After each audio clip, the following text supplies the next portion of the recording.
എടി ഞാൻ നീ പറഞ്ഞ പോലെ മുൾട്ടാണി മിട്ടിയിൽ റോസ് വാട്ടറും തേനും കൂടി മിക്സ് ചെയ്തിട്ട് തേച്ചിട്ടുണ്ട് കേട്ടോ. എടാ അപ്പൊ നീ അലോവേറ ജെൽ ഇട്ടില്ലേ? ഇല്ല, അതിടണോ? എടാ മണ്ട, അലോവേറ ജെൽ ഇട്ടാലല്ലേ നിന്റെ മുഖക്കുരു പെട്ടെന്ന് പോകൂ. ആണല്ലേ, എന്നാ പിന്നെ അത് നാളെ ഇട്ട് മിക്സ് ചെയ്യാടി.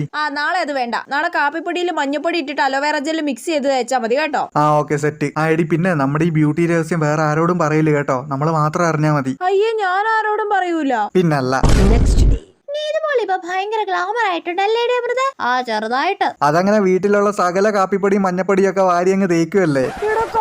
അതെങ്ങനെ നിനക്കറിയാം? എനിക്ക് വിളി ചില സമയത്ത് ടിപ്സ് ഒക്കെ പറഞ്ഞു തരാറുണ്ട്. എടെ കള്ളി, എന്നിട്ട് നീ ഞങ്ങൾക്ക് പറഞ്ഞു തന്നില്ലല്ലോടെ. ഇവൻ ചുമ്മാ പറയുന്നാടി, ഞാൻ അങ്ങനെ തേക്കാറൊന്നുമില്ല. ഞങ്ങള് വിശ്വസിച്ച്. എടെ കള്ള, എന്നോട് എന്നും ഓരോ ടിപ്സ് ചോദിച്ചിട്ട് അതൊക്കെ വീട്ടിൽ നിന്ന് നീ ചെയ്തിട്ട് ഇപ്പൊ എല്ലാവരുടെ മുന്നിൽ നിന്ന് നീ എന്നെ തന്നെ കളിയാക്കും അല്ലേ? നീ ഇനിയും വരുവടാ മുഖക്കുരു പോകാനുള്ള ടിപ്സും ഗ്ലാമർ ആവാനുള്ള ടിപ്സും ചോദിച്ചിട്ട്. നിനക്ക് ഞാൻ തേങ്ങ പറഞ്ഞു തരും, കണ്ടോ. എടി കാപ്പിപ്പൊടി നീ ഇത് മോളെ പോടേ.